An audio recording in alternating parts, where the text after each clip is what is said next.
కేరళలో కాంగ్రెస్ పార్టీకి ప్రత్యేకించి ఇడుక్కి జిల్లా మున్నార్ పంచాయతీలో చాలా పెద్ద ఇబ్బంది ఏర్పడిందండి. మానసికంగా ఒక రకమైనటువంటి ఇబ్బంది ఏర్పడింది. కేరళలో కమ్యూనిస్టుల నేతృత్వంలోని అధికారం పార్టీ ఉంది, తర్వాత కాంగ్రెస్ ప్రతిపక్షంగా ఉంది.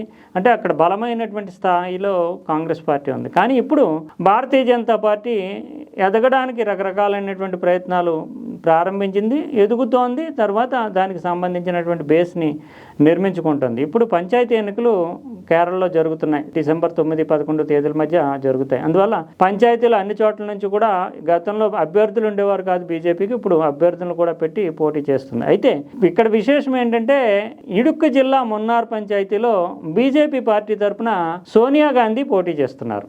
ఈ పేరే అంటే సోనియా గాంధీ అంటే కాంగ్రెస్ పార్టీకి అగ్రనాయకురాలు. సోనియా గాంధీ అనేటటువంటి పేరుని విమర్శిస్తూ ప్రత్యర్థులు ప్రచారం చేయడం అనేది, ప్రత్యర్థి అంటే అక్కడ కాంగ్రెస్ పార్టీ తరఫున ఈ మున్నార్లో మంజులా మహేష్ అనేమా ఉన్నారు పోటీలో. ఈ మంజులా మహేష్ ఈ సోనియా గాంధీని విమర్శిస్తూ ఆరోపణలు చేస్తూ ప్రచారం చేయడం అనేది కాంగ్రెస్ పార్టీకి పెద్ద ఇబ్బందికరంగా మారింది. అయితే సోనియా గాంధీ అనే పేరు పెట్టుకోవడం అంటే ఇంటి పేరుతో సహా సోనియా గాంధీ అని పెట్టుకోవడం అనేది ఒక విచిత్రమైనటువంటి అంశం. అయితే దానికి ఆమె అంటే సోనియా గాంధీ అని పేరు పెట్టుకున్నటువంటి బీజేపీ అభ్యర్థి అనేక సందర్భాల్లో వివరణ ఇచ్చారు. ఆమె 10 ఏళ్ల క్రితము సుభాష్ అనేటటువంటి బీజేపీ సానుభూతిపరుని వివాహం చేసుకున్నారు. అంతకుముందు వాళ్ళ తండ్రి అయితే దొరైరాజు అనేటటువంటి తండ్రి, ఆయన మరణించారు. కానీ దొరైరాజు కాంగ్రెస్కి వీరాభిమాని. ఈమె పుట్టినటువంటి సమయంలో అంటే 91 మే నాటికి, అంటే మేలో, అంటే రాజీవ్ గాంధీ మరణించినటువంటి సందర్భం తర్వాత కొద్ది రోజులకే ఈమె పుట్టింది. అంటే ఇప్పుడు ఉన్నటువంటి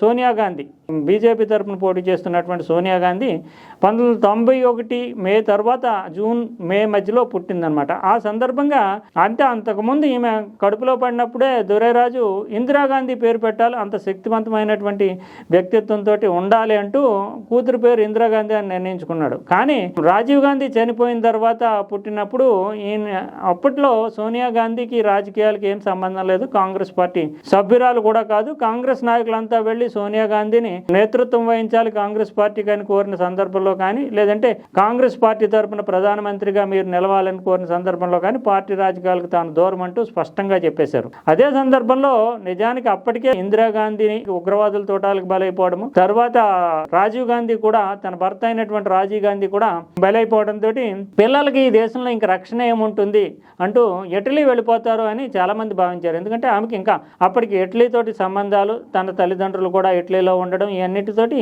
తన బిడ్డలను కాపాడుకోవడానికి గాను చదువు కానీ ఇతరత్ర కానీ ఆ పిల్లలకి స్వేచ్ఛ ఉండదు కనుక ఇటలీ వెళ్ళిపోతారని చెప్పి చాలామంది భావించారు. అది అందుకు సంబంధించి చాలా ప్రయత్నాలు జరుగుతున్నాయని వార్తా కథనాలు కూడా వచ్చాయి. కానీ సోనియా గాంధీ ఒక డెసిషన్ తీసుకుని పార్టీకి, రాజకీయాలకి, ప్రభుత్వానికి, పదవులకి తాను దూరం, కానీ ఈ గడ్డ మీద అడుగుపెట్టిన తర్వాత తన బిడ్డలు ఇక్కడే పుట్టిన తర్వాత తాను ఈ బిడ్డనే అంటూ ఇక్కడే ఎన్ని కష్టాలున్నా లేదంటే రక్షణపరమైనటువంటి ఇబ్బందులున్నా తాను ఇక్కడే ఉండబోతున్నాను అంటూ స్పష్టంగా నిర్ణయం తీసుకోవడం, ధైర్యాన్ని, సాహసాన్ని ప్రదర్శించడం అనేది ఈ దొరైరాజును ఆకర్షించింది. అందువల్ల అంతకుముందు ఇందిరాగాంధీ పేరు పెడదాము తన బిడ్డకు అనుకున్నటువంటి వ్యక్తి సోనియా గాంధీ యొక్క విశ్వాసాన్ని, సోనియా గాంధీ యొక్క ధైర్య సాహసాలని చూసిన తర్వాత సరైనటువంటి పేరు సోనియా గాంధీ అంటూ తన కుమార్తెకి సోనియా గాంధీ అంటూ దొరైరాజు పేరు పెట్టుకున్నాడు, నామకరణం చేసుకున్నాడు అనమాట. అందువల్లే సోనియాని కేవలం సింపుల్గా వదిలేకుండా సోనియా గాంధీ అంటూ స్పష్టంగానే పాఠశాలలో రికార్డులో కానీ ఇతరత్ర కానీ నమోదు చేయించడం అనేది ఒక విశేషం. ఇప్పుడైతే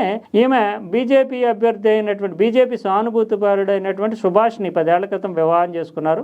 ఈ ప్రచారంలో మాత్రం ఆమెకి ఈ ప్రశ్నలు ఎదురైనప్పుడు నీకు పేరు సోనియా గాంధీ ఎందుకుంది అని అడిగినప్పుడు మాత్రం తన తండ్రి పెట్టినటువంటి వృత్తాంతాన్ని అంతటినీ చెబుతూ, అయితే తాను తన పార్టీ అంటే ఇప్పుడు పోటీ చేస్తున్నటువంటి బీజేపీ సిద్ధాంతాలకి, తన భర్త అనుసరిస్తున్నటువంటి పందాకే రెడీగా ఉన్నాను, అంటే పందానే అనుసరిస్తాను తప్ప కాంగ్రెస్ సిద్ధాంతాలకి, కాంగ్రెస్ పార్టీ విధానాలకి తనకు సంబంధం లేదు, కేవలం పేరు మాత్రమే ఒక సెంటిమెంట్గా తనకి వచ్చింది. అందువల్ల ఇప్పుడు కాంగ్రెస్ పార్టీ ప్రత్యర్థులు ఎలా ప్రచారం చేసుకుంటారనే దాంతో తనకు సంబంధం లేదు, తాను బీజేపీ అభ్యర్థిని అంటూ ప్రత్యేకంగా ఈ సోనియా గాంధీ చెప్పుకోవాల్సినటువంటి పరిస్థితి ఏర్పడుతోంది.